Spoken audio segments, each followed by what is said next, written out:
حماد صاحب پوچھتے ہیں کہ کیا ہر عمرے کے بعد عورت کے بال کاٹنا ضروری ہیں یا صرف ایک ہی یعنی پہلے عمرے کے بعد، اور یہ بھی بتائیں کہ کتنے بال کاٹنا ضروری ہیں۔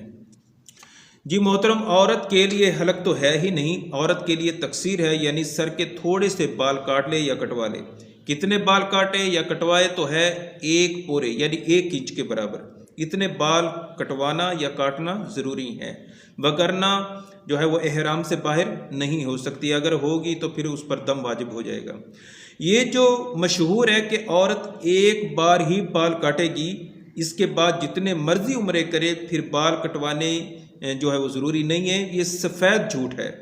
عورت کو بھی ہر عمرہ کے بعد جو ہے وہ بال کٹوانا ضروری ہے۔ اگر بالوں کی فکر ہے تو پھر عمرہ ہی نہ کرے، کیونکہ جو ہے وہ